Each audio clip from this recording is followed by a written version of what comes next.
You know, sometimes the most astonishing stories are the ones that are right there hiding in plain sight. Now, this story begins with a phone call from out of the blue. Hello? Is this Arlie Proctor? That's right. And who's this? Hi, my name is Hazel Matthews. I've got a story for you. Oh, okay. It's about the most fascinating woman of the 20th century. Well, good. That got my attention. So, and, Okay. who might this Okay, so her lovers included some of the most infamous and famous men of the 20th century. She was at the center of three of the most sensational courtroom trials of the 40s, 50s, and 60s.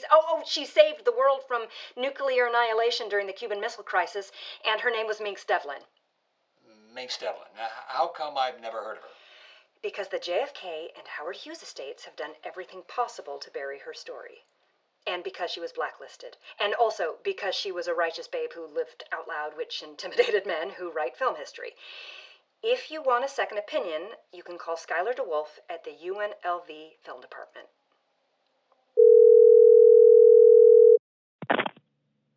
Hello? Skylar DeWolf. You're speaking to him. This is Arlie Proctor. I'm a reporter and cultural historian. Mynx Devlin, what do you know about her? How much time have you got? Well, somebody's trying to sell me on telling her story. What do you think? What do I think about Mynx Devlin? If you want to discover what I would call the secret soul of America, I would say study Mynx Devlin's exploitation pictures. And let me just add one more thing. What's that?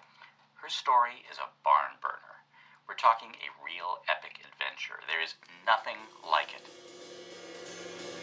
This is The Atomic Bombshell, the Mynx Devlin Chronicles. A 10-part exploration of the astonishing life and tumultuous times of film noir goddess and 50s exploitation queen, Clara Mynx Devlin.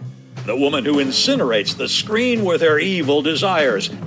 Trouble never came in a more seductive package. You know, it's funny. You're a tramp, a slattern, a cheap, worthless strumpet, and yet I'm still madly in love with you. A Renoir portrait, as written by Balzac, but with the droll irony of Voltaire. She is, in my considered opinion, the most dangerous woman alive. I'm your host, Arlie Proctor. I'm here with Hazel Matthews. Hello. And Skylar DeWolf. Hey, everybody. So, Hazel, let's begin with some background. You're the daughter of Peggy Kingsbury, the media-friendly, ultra-conservative congresswoman from Wisconsin. Mm-hmm, that's right. You actually left out one ultra. My stepfather is Dr. Luke Matthews. He runs an evangelical megachurch in Brookfield, Wisconsin. He's got 4 ultras. I see. Now, do your parents know you're here doing this? Yes, unfortunately they do. Why then? Why Mynx Devlin? Yes. If you study Mynx Devlin's life as I have, as Skylar has, you know the power of fate and destiny. And in the spring of 2012, my destiny called me. I was actually all set to graduate from Hattiesburg Bible College in Mississippi and marry my fiance, Dwayne Funk. Now, that would be the son of Luther Funk, one of the Funk brothers, the billionaire petrochemical barons and conservative political donors?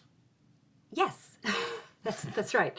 I was about to marry into billions and then become a good Christian wife and mother. And I can't imagine an easier life. My future was all set. Well, it sounds good to me. But I notice you're not married to Dwayne Funk. No, I'm not. I am a grad student at the UNLV film program. I support myself as a dancer at Seductions, which is a gentleman's club just off the strip in Vegas. I have a domestic partner named Denise. No last names, please. She is a casino floor supervisor at the Bellagio. Wow, so tell me all about this call of destiny. Well, 2 weeks before I was to graduate with my sad little degree in marketing, I get a call from Skylar DeWolf. He says, "What do you know about your grandmother, your mother's mother?" I knew exactly one thing about her. I knew that she got knocked up as a teenager and died giving birth to my mother, and that was it. He tells me that's a lie. It turns out he's there in Hattiesburg and he wants to meet me at the local Starbucks. He buys me a vanilla latte, and he tells me this wild tale about my grandmother being a notorious movie goddess. I sure did. That was the best vanilla latte that I think I ever bought. Because it was on that day that I enlisted Hazel into what I call my Dangerous Films Club. And of course, I was thrilled to be able to share them with Hazel. Yeah, I was shocked. The whole thing was just so crazy, but he had the proof. He lent me this gray market DVD of Thrill Queen, and he asks me to call him after I watch it. And I don't remember what I expected, but the moment that Mynx Devlin sachets on screen, everything changes for me. It was like being tased, but in a good way. This woman was everything I wasn't. She was sexy, she was funny, she was emotional, she was unafraid, and she was alive. I was hooked. And I wasn't surprised. Hazel, do you remember the first words you said when you called me back? Got any more of this? And of course I did. So I gave her DVDs of Jive Crazy and The Atomic Bombshell. I finished the second one at 3 a.m. and I couldn't go to sleep, so I called him back. I usually can't go to sleep after I watch a Mynx Devlin movie. I have been a fan for 20 plus years, and like I said, I was thrilled when I acquired some of her journals and scrapbooks. I told Hazel I was working on the first comprehensive monograph of Mynx Devlin movies, and I invited her to come to Las Vegas so she could finally get to know her grandmother. Suddenly, it was like I had a choice. Like in The Matrix, I could take the blue pill, and I could marry this very nice, utterly conventional guy that I'd known since grammar school and enjoy a lovely, friction-free slide into oblivion.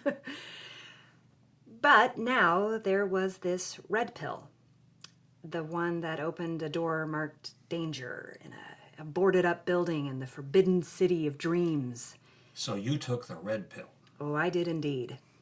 I drove my Toyota Corolla to Vegas, and I spent the week that I should have been graduating from college going through Skylar's Mynx Devlin archive.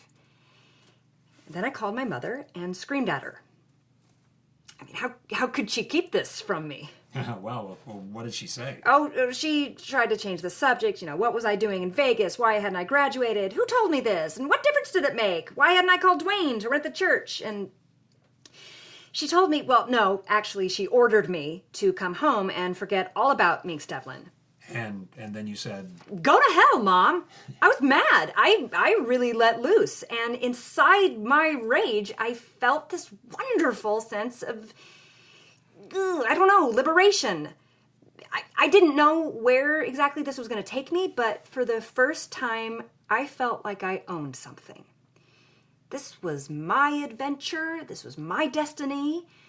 So I called Dwayne. I broke up with him. I got an apartment here in Vegas. I taught myself pole dancing to support myself, and I began taking classes at UNLV. Wow. And then eventually you called me. I want the world to know about my grandmother. And because of you, here we are. Yep. So for the next 9.5 episodes, Hazel, Skylar, and I will share what we discovered. And the question is always, why should you care, listener? I think it's because every great mystery story begins with a sentence, "The truth is hiding." And this story will reveal the truth that will change everything. And I think that it's the story of America in the 1950s as some kind of bland Ozzie and Harriet dream of smug conformity, and that dream gets vaporized by Mynx Devlin's adventures because her life reveals what was bubbling under the 1950s, the Red Scare, paranoia about the atomic bomb, Jim Crow racism, the primal shriek of rock and roll, the liberated women longing for freedom to find their own destiny. Mm-hmm. So really, Mynx Devlin's story is our story writ large. It's the saga of a woman who searches for love, who battles fate, and who suffers horrific misfortune as she fights to find happiness. Okay, that's a story that's worth telling. So now we've decided to begin our tale at the end with her controversial death. I've got a news item here. Las Vegas Sun, January 2nd, 1969. Most dangerous woman alive dies in fiery car crash. Red acid queen, late night movie hostess, burned alive. Clara Mynx Devlin, known to Las Vegas night owls as the Baroness von Frightenstein on Channel 8 and earlier dubbed the most dangerous woman alive by J. Edgar Hoover, was killed in a one-car accident early yesterday morning. According to police sources, her passion pink 1959 Cadillac convertible veered off State Highway 165, flipped, and exploded in flames, incinerating both the vehicle and its occupant. Police believe that the car was going over 100 miles an hour at the time of the accident. I don't believe a single goddamn word of that obit, including the words and the. Total put-up job. Rodney Burdett is a retired Las Vegas police detective turned blogger and amateur cold case investigator. He's currently working on a book with a controversial premise. I believe, and I think I'll soon be able to prove, that Clara Devlin was murdered by a bomb placed in her car. Well, who would want to kill her? You mean beside everybody? Of course, we now know her conviction as the Red Acid Queen was a straight frame-up. We know that J. Edgar Hoover had been obsessed with ruining her life for, 25 years? We know the same right-wing loonies who murdered King and Bobby Kennedy hated her guts. The question you ought to be asking is, who isn't a suspect? Who didn't want to murder Mynx Devlin?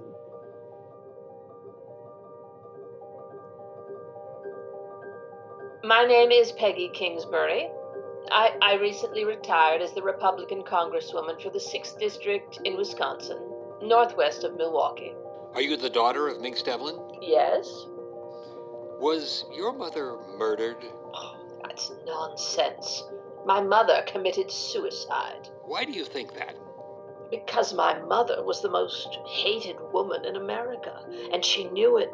A jury of her peers had just convicted her of trying to poison the entire western United States with a powerful hallucinogenic drug, and that decision had been upheld by an appeals court.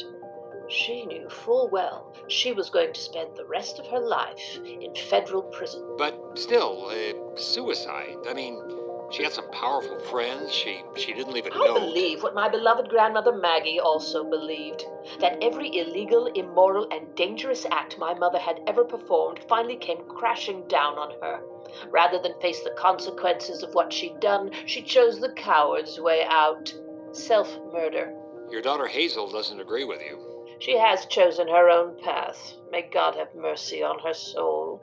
Why she's done this, I haven't a clue. But it breaks my heart. All I can do now is pray for her. So, Hazel, do you agree with your mother? Did Mynx Devlin commit suicide? Oh my God, no, are you kidding? My grandmother was the greatest survivor in movie history. But, well, I mean, she was about to go to federal prison for life. I wonder about that. Well, she was convicted. I mean, her appeal had been turned down. Yes, but she had gotten herself out of far worse scrapes than this one. Okay.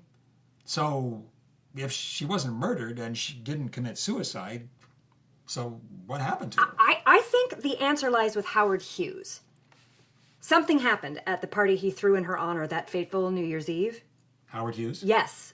For 21 years, Howard Hughes will be right at the center of Mynx Devlin's life. He was obsessed with her. He proposed marriage twice, but he never really stopped trying to win her. Okay, good. So let's take a step back. What was Mynx Devlin even doing in Nevada? Why was she called the Red Acid Queen? I mean, why was she so hated by so many people? Well, you have to remember it's the mid-1960s, and Mynx Devlin is 37 years old. And back then, all of her contemporaries they're retired, they're taking bit parts on television. There's this whole new generation of actresses, people like Faye Dunaway or Jane Fonda, Natalie Wood. They're getting the parts that she used to get. And Mynx's one job offer comes from this guy named Herbert W. Zuzman, and this job offer was not for a film. Herbert W. Zuzman, we should mention, is a major player in Mynx's life and shows up again and again and again. Now, this is somebody who's you're going to find out a lot about him. Oh my! You could. People have written whole books on Herbert Zuzman, and I don't think they even get close to the center of his rotten apple. He was a legend in the exploitation film business for 4 decades. The legend is that he could make a movie for the cost of a long-distance phone call to New York and have it in theaters before the 3 minutes were up, as they used to say. Well, what was his offer? Okay, get ready for this. Zisman had purchased the Paradise Motor Hotel in Winnemucca, Nevada, and he offered Mynx Devlin a job headlining a Vegas-style musical review while he worked on what he called, in quotes, the plan. Well, what was the plan? Well, it was simple. Well, not really that simple. It was to buy 20,000 acres of Nevada desert and then operate what he was calling Naked World. What is Naked World, you ask? Well, it was a super deluxe, quote, bare as you dare, nude ranch, end quote.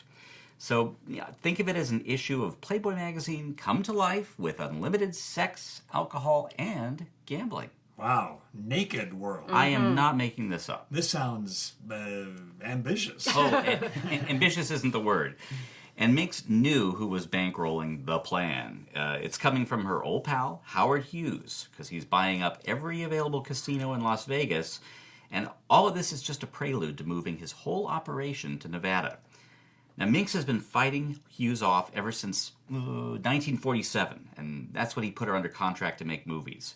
Now she's starting to feel trapped. If she doesn't do anything, Hughes will finally have her. But fate intervenes. And her salvation, or at least what she thinks is her salvation, arrives when she attends a speech by Latham Book Salisbury, who is another very pivotal player in this melodrama. Okay, we're going to take a very brief break right now. Now, normally, in a normal program, this is where the commercials would go. But, well, here there aren't any, because this podcast is 100% supported by listeners like you. If you're enjoying the Atomic Bombshell, if you like what you hear, please go to richlyspun.com and kick us a few bucks. We've got a lot more stories to tell, and that would really help us tell them. Now back to this episode of the Atomic Bombshell.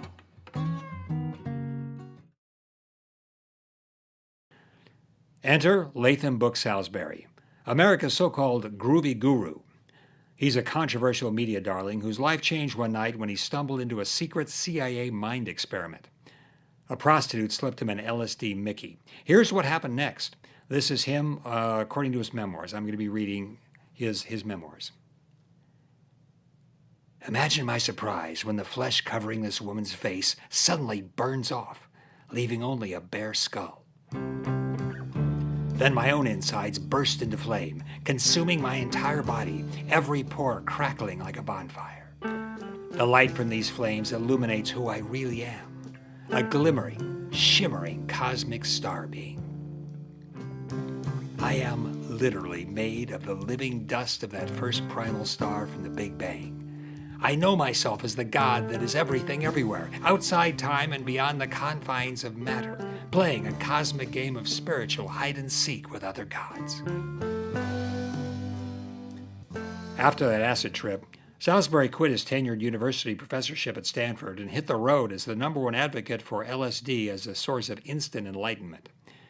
Mynx saw him deliver a speech in a hotel ballroom in Reno. Okay, this is the text of that speech. What if someone, a perfect stranger like me, were to offer you a chance to leapfrog thousands of generations of human consciousness? Simply by taking a wisdom pill, you can awaken not just yourself, but the entire human race from this never-ending nightmare of fear, scarcity, war, alienation, and death. Here's Mynx's description of this night from her journal. Latham Salisbury has somehow managed to fuse the hardcore hustle of the carny spieler with the high-flown lingo of a poet laureate. With this wisdom pill, you can stop being that miserable little pity pot of troubled wanting and start being what you really are. The essence of infinite everythingness, from all time, everywhere. He's like a general, filling his troops with courage for the coming battle. The enemy is fear, and the battle is for the future of the human race. Ladies and gentlemen, I have that pill. It is the portal to perfect happiness. Take it, and you'll finally find what you've been looking for your whole life. The path home. Here's the answer to my dreams. I know we're destined to be lovers and something more. Partners. Ah, partners. So what was Mynx thinking here? I think it has something to do with we have to remember the times. This was 1966. LSD at this point is still legal. The pill has turned pharmaceuticals into a billion-dollar industry. And everybody knows the person who comes up with a pill that produces guaranteed happiness, that person will become very rich indeed. I think Mynx thinks that the person who can do that is Latham Salisbury. With him at her side, then she can finally tell Howard Hughes to go to hell. Right. Mynx introduces Latham to Herbert Zussman, who immediately grasps the value of LSD as a cosmic aphrodisiac and part of the plan. They immediately dream up a promotional event that becomes a Mynx Devlin movie. Yeah, I guess you can call it a movie. Something. It's on film. Well, it was a full 3 years before Woodstock that they have this event that they call the, quote, Bliss Out 66, the world's first interplanetary all-tribal love fest. Zussman films the whole thing. He takes 1 day to shoot some bookend segments with Mynx, and presto, he's got an instant drive-in movie. Meet the turned-on, tuned-in chick who puts the we in LSD. All right, man. Put some flowers in your hair, because we're having a groovy lovin'. Zussman International Pictures presents Havin' a Groovy Lovin', starring luscious love child Mynx Devlin and 14 of America's super grooviest rock bands, captured live at Bliss Out 66. They're guaranteed to blow your mind. You'll hear smash hits by The Colossal Pomegranate, Owsley's Children, The Marshmallow Steam Shovel, The Munchies, The Flaccid Ashbacks, and The Electric Bananas performing their top 10 hit, Pigs Are a Bummer. Hip yourself to the grooviness and feel the turned-on flower power that's today's most happening trip. We're having a groovy love-in. It puts the you in euphoria. Plus, thrilling Zussman co-hit Freak Out on Haight-Ashbury Street. So, Zussman gets his movie. Yes, he does, playing in 871 drive-in theaters 26 days after the rock festival. But the festival itself, kind of a catastrophe. Well, see, the federal ban on LSD goes into effect October 16th. That's 2 days before the concert.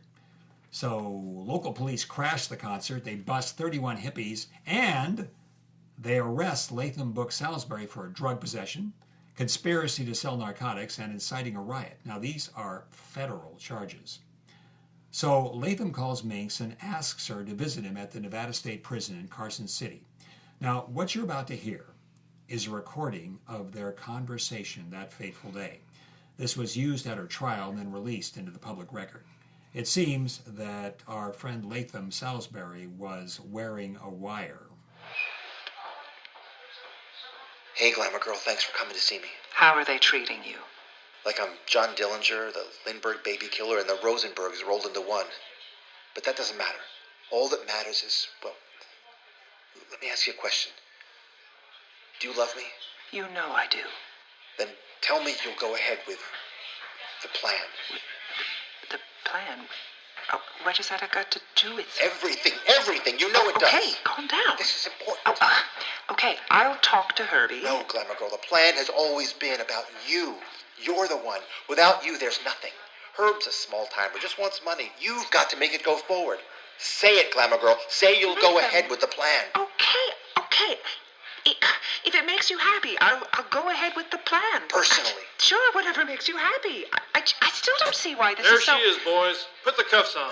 Hey, what is Clara this? Devlin, you are hereby placed under arrest. The charges are felony possession of narcotics, felony conspiracy to distribute narcotic, and felony conspiracy to overthrow the government by force and violence by fouling the water supply of the western United States. Lock her up, boys. The Las Vegas Sun, October 24th, 1966. FBI nabs Red Songbird mastermind in poison water plot. J. Edgar Hoover snares most dangerous woman alive. So to save himself, Latham Salisbury tells the FBI that Mynx Devlin invented the plan, and the plan is to, get this, put LSD into Lake Mead to blow the mind of California, Nevada, and Arizona. Yeah, this is catnip to J. Edgar Hoover, who has been trying for years to throw Mynx into the slammer. Hoover now gets Congress to invent an entirely new crime: conspiracy to commit mass psychic mayhem. Wow. On December 3rd, 1966, Mynx goes on trial in Federal District Court, Reno, Nevada, and fate conjures a perfect storm of hostile circumstances against her. Three things. First, the trial is held as a wave of anti-drug hysteria washes over America. One of J. Edgar Hoover's experts calls LSD, quoting here, a bigger threat to the public than the hydrogen bomb. The second thing is, Mynx's past does her in. In the trial, the attorney brings up her membership in the Communist Party, her 1947 bust for drug possession, and her 1959 attempted murder trial. And the final thing, this is the final nail in the coffin, the prosecution's chief witness is Latham Book Salisbury. Here's his testimony.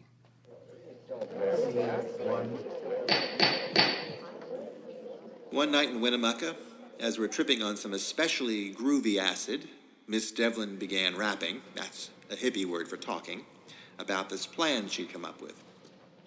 Latham, she said, what if we were to really freak out the squares?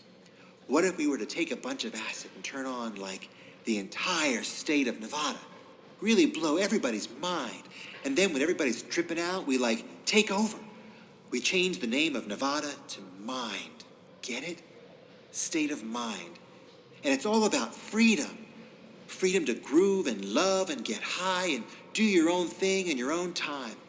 Personal property, money, marriage, those are yesterday's hang-ups, man.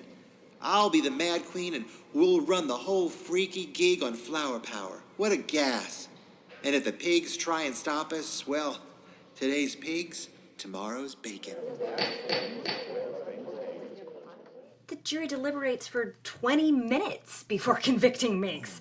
So her lawyer files an appeal and the judge sets her bail for $1 million. That's back then. It's a lot today, which is paid by a lawyer for none other than Howard Hughes, who reveals to her that, yes, he's the money behind Naked World. His bail money has one condition. And what's that? That while she's out on bail, she hosts the all-night movies on the station Hughes has just purchased. I think we've got a commercial that ran on KLAS TV Channel 8 in Las Vegas.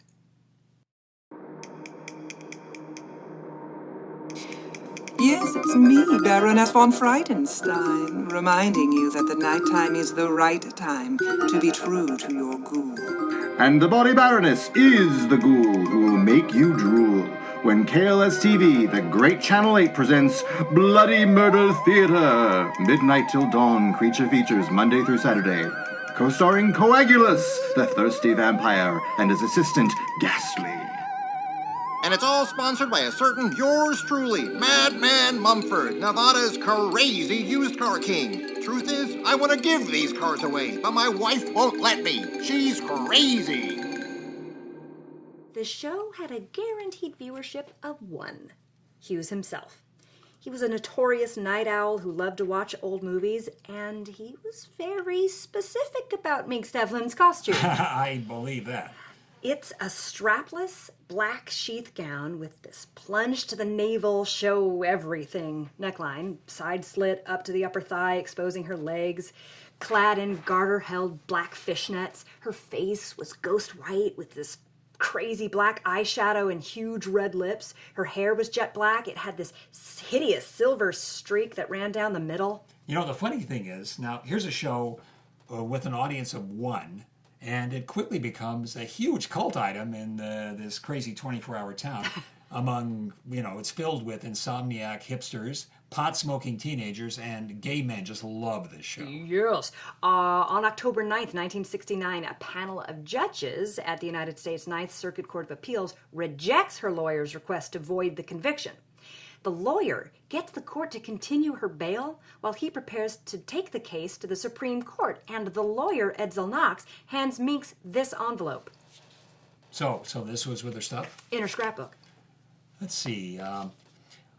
Mr. Howard Hughes requests the presence of Miss Clara Devlin for a New Year's Eve party at 2122 Edgewood Avenue, Las Vegas, Nevada. A chauffeur will be provided. 11 p.m. sharp.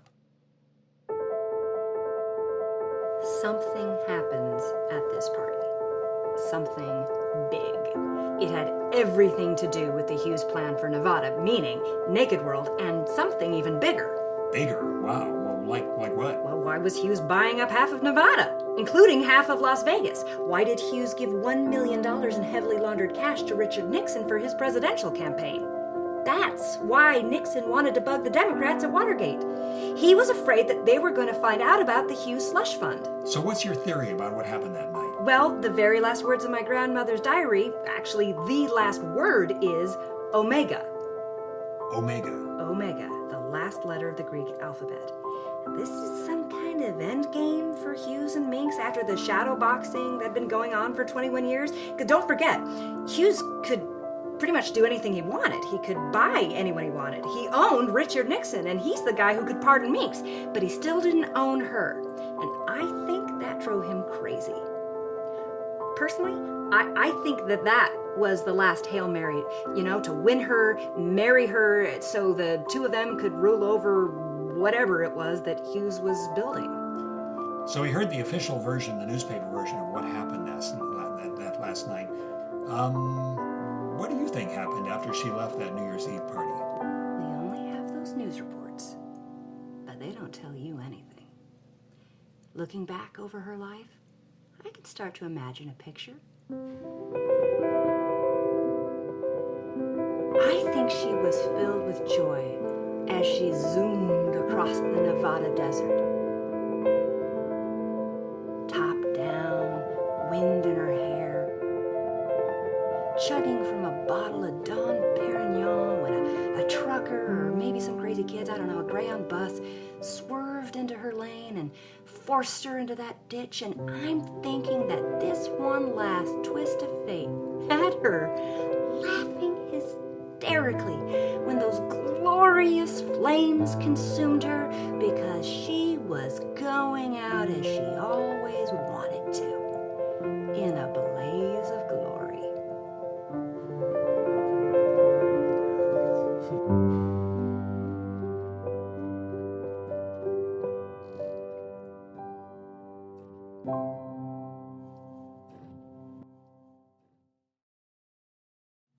The Atomic Bombshell, The Mynx Devlin Chronicles, was produced in Hollywood, California by Tales Richly Spun. This episode is directed, produced, and edited by Matthew Solari and written by Arlie Proctor. Co-producer Kevin Whitaker, artwork by Rowan Proctor. Special thanks to Caitlin Mulder, Stephen Smith, Bill Lithgow, Diane Hurley, Tony Rusomano, and Will Reinbold.